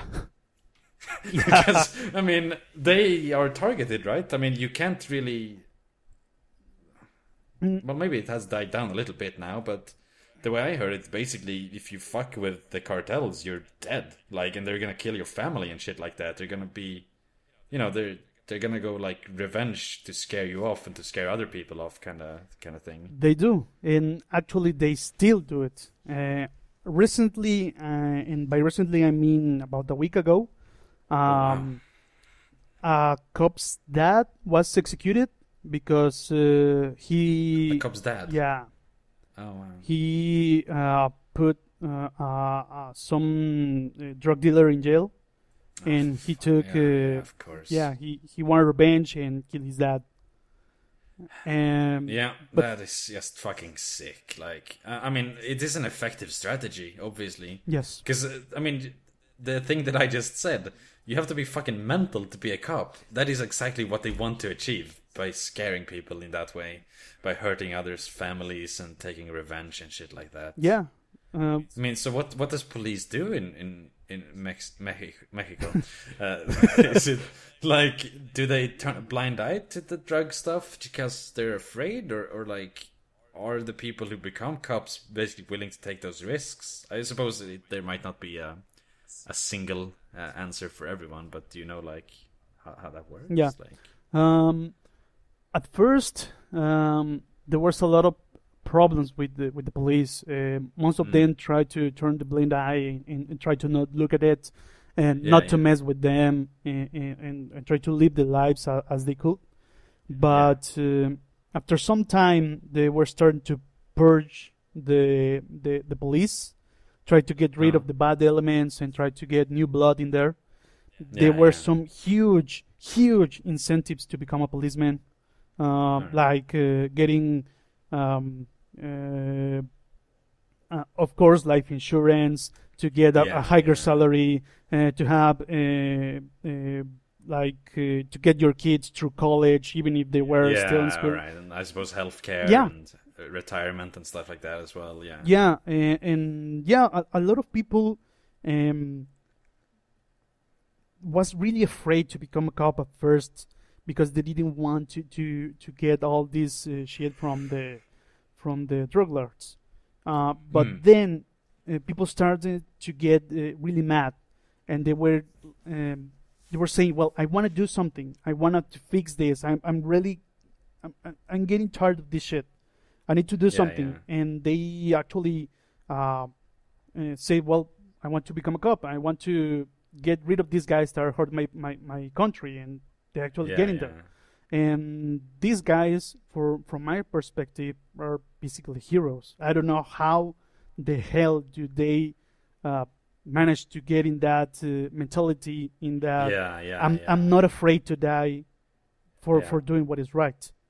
That is something that's really it takes a certain character out of a person, definitely. No,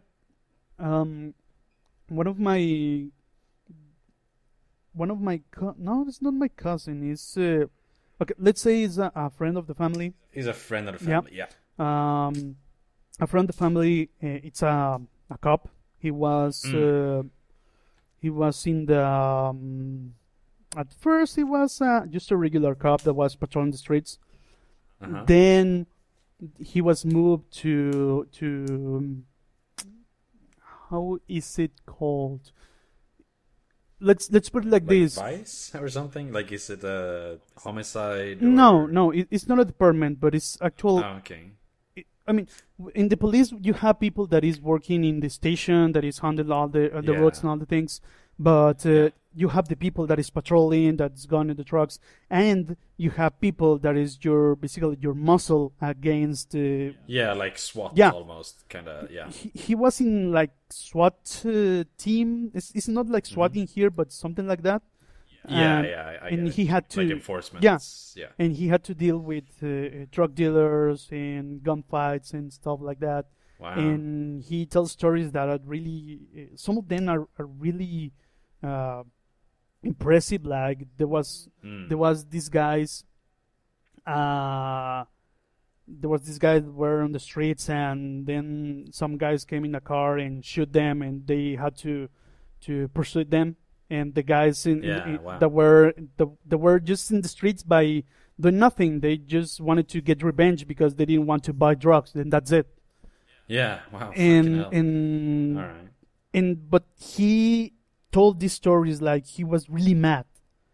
Like he said it like, well, in a tone like, I'm going to get these guys. I'm going to crush Yeah, the skulls yeah. of these guys. I'm really mad about it. Yeah. Well, that makes sense. I mean, if he decided to become a cop, obviously he saw a big fucking problem with the situation as it is. So, can understand why he would be angry Yeah. and upset and frustrated and all that. Yeah. All right. Yeah. Fuck, man. This has been like super interesting. Honestly, I don't know. This is like the best in terms of the stories you've been telling and stuff like that. You've definitely been one of the best guests we've had on this podcast. I'd definitely love to have you on some time again. I'm sure you have more stories to talk about, and well, I'm sure there are positive stories about Mexico as well. We haven't really gotten into it. Yeah. Um, Well, we have a lot of culture. We have a lot of things that I might. yeah. I mean, myself. there's a lot of stuff. Yeah. Just like the folklore of Mexico is really interesting as well. I think we talked a little bit about the Day of the Dead. Yeah. There's more stuff Yeah, like that, if you- which is really interesting. Like the way that Mexico is sort of mixed Christian Catholicism with sort of the pagan traditions that were solely in the land is really, really cool. Yep. Are you Catholic? Like, is your family Catholic? My dad and my mom, they're really Catholic. I am agnostic. Yeah, fair And- enough. But you're culturally Catholic, Yeah. maybe? Yeah. Yeah. Yeah. So did you have to say a bunch of Hail Marys and stuff as a kid? Yeah. Yeah, I had to go. What's Hail Mary in Spanish? It's called Ave Maria. Oh yeah, that's right. Of course it is. Yeah. You're fucking right. I'm a fucking retard. That's like Come on, the man. most famous like Yeah. Spanish phrase when it comes to religion. Jesus, come on. Yeah, Jesus.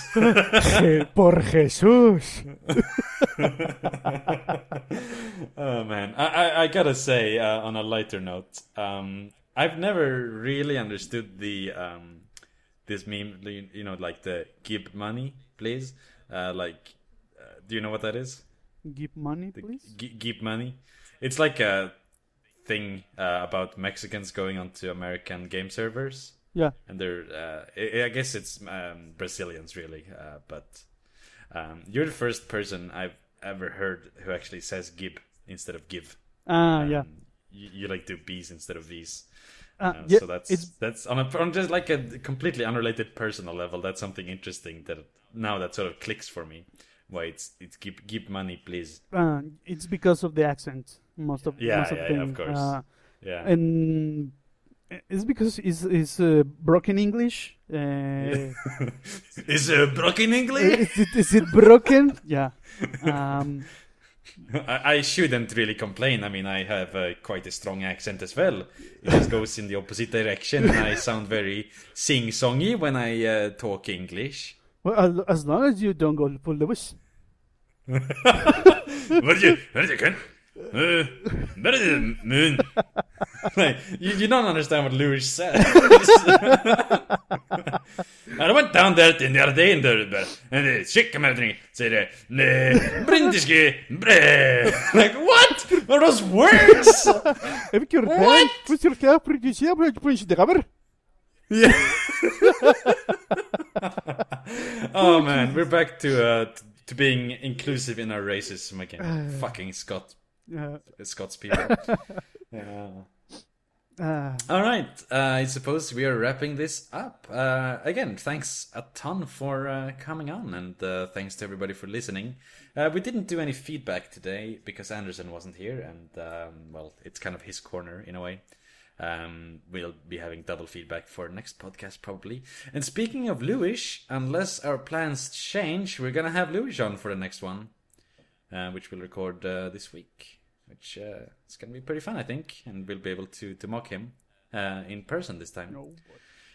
If you have any thoughts of what was said here today, if you have any comments or criticism or, well, anything like that, you can reach me or the podcast itself at dopelives@gmail.com. I'm also on Twitter, dopefish_lives.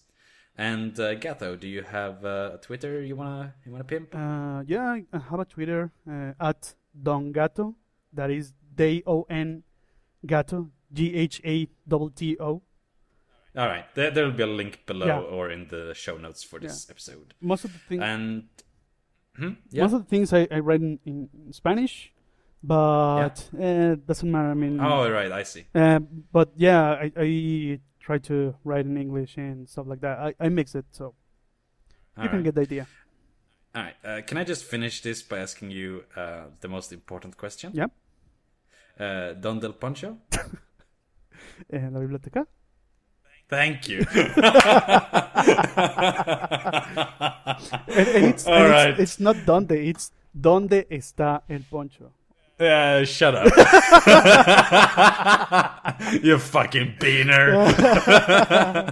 Alright. Thanks for listening, everybody. Goodbye. Adios.